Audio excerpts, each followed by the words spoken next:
Hi అందరికీ welcome to my channel Manju vlogs. అందరూ ఎలా ఉన్నారండి? బాగున్నారా?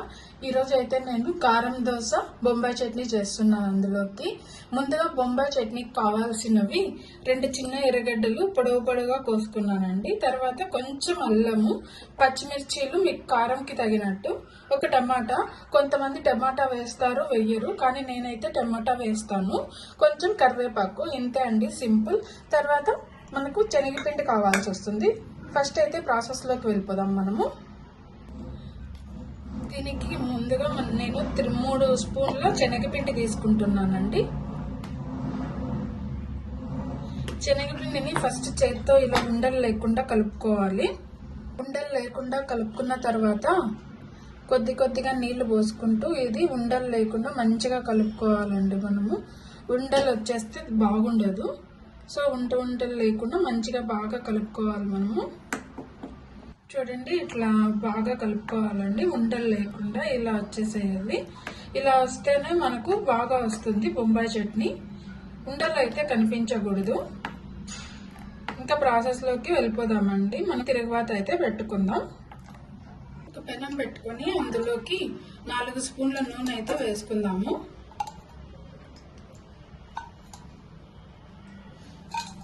నూనె బాగా కాగిన తర్వాత కొన్ని సాసవులు,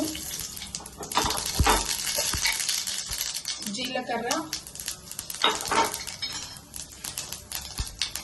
శనగబెల్లు, తర్వాత అల్లం, ఎర్రగడ్డలు,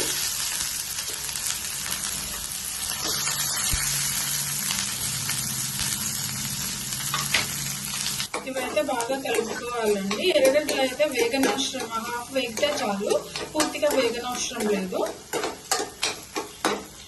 ఎర్రగడ్డలు అయితే వేగిపోయినాయండి. ఇప్పుడు అందులోకి మనం పచ్చిమిర్చి, టమాటా కూడా వేసేసుకున్నాము. టమాటా నేను ఒకటి చిన్నది తీసుకున్నానండి. చిన్నది తీసుకొని కట్ చేసుకొని వేసుకున్నాను. కొంతమంది టమాటా వేస్తారు, కొంతమంది వేయరు. నేనైతే వేస్తున్నాను. తర్వాత కరివేపాకు కూడా వేస్తున్నాను. ఇవి కూడా లైట్గా మగ్గితే చాలండి, ఎక్కువ మగ్గాల్సిన అవసరం లేదు.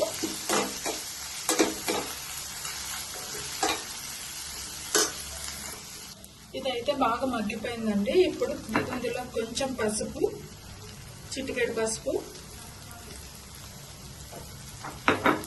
కొంచెం ధనియాల పొడి,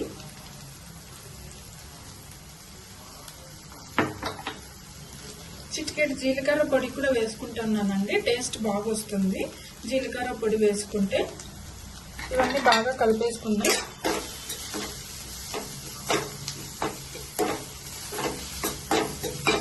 ఇప్పుడు ఇది మనం రెడీ చేసి పెట్టుకున్న ఈ శనగపిండి పేస్ట్ని ఇందులో వేసేసుకోవాలండి. వేసేసుకొని బాగా కలుపుకోవాలి, ఉంటలు కాకుండా. కలుపుకున్న తర్వాత వాటర్ పోసేసుకుందాం. బాగా కలుపుకోవాలండి, ఉంటలు కట్టకుండా.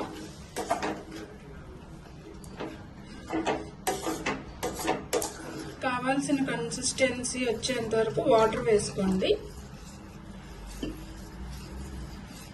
చూడండి, ఇలా ఉండలు రాకుండా మంచిగా కలుపుకోవాలి.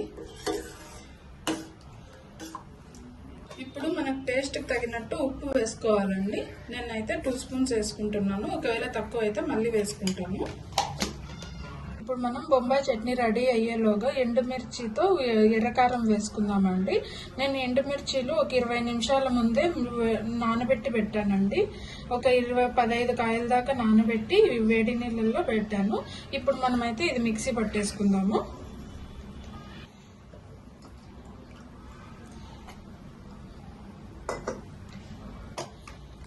ఎండుమిర్చి, ఉప్పు కావాల్సినంత, కొద్దిగా జీలకర్ర వేసుకుందామండి, టేస్ట్ బాగుంటుంది. జీలకర్ర,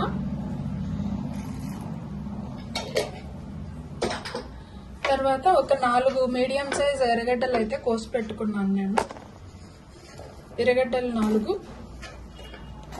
ఇవన్నీ మిక్సీ పట్టేసుకుందామండి. కారం అయితే రెడీ అయిపోయిందండి. ఇప్పుడు మనం బొంబాయి చట్నీ చూద్దాం రెడీ అయిపోయిందో లేదో. బొంబాయి చట్నీ కూడా రెడీ అయిపోయిందండి. మనకు కావాల్సిన కన్సిస్టెన్సీ వచ్చేసింది. ఇలా కొంచెం నీళ్ళగా ఉంటేనే బాగుంటుంది, ఎందుకంటే ఇది చల్లబడిన తర్వాత గట్టిగా అయిపోతుంది. అందుకే మనం ముందుగానే దింపేసుకోవాలి, లేకపోతే గట్టిగా అయిపోతుంది. మీకు గట్టిగా ఉండాలనుకుంటే కొద్దిసేపు అలాగే ఉంచుకోండి. గట్టిగా ఎలాగో చల్లారిన తర్వాత గట్టిగానే అయిపోతుంది. ఈ మాత్రం కన్సిస్టెంటీ ఉంటే చాలు. దోశ అయితే ఇప్పుడు చేసేసుకున్నామండి.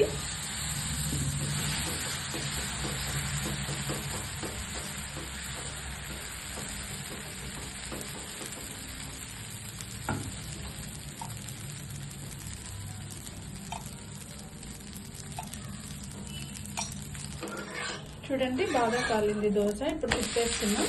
బాగా ఎర్రగా కాలింది.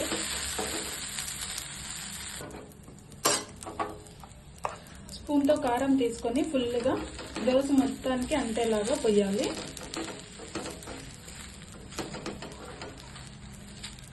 అంతేనండి కారం దోశ. కారం దోశ అయితే రెడీ అయిపోయింది. ఇప్పుడు మనం దీన్ని బొంబాయి చట్నీలో టేస్ట్ చేసి ఎలాగుందో చెప్తాం.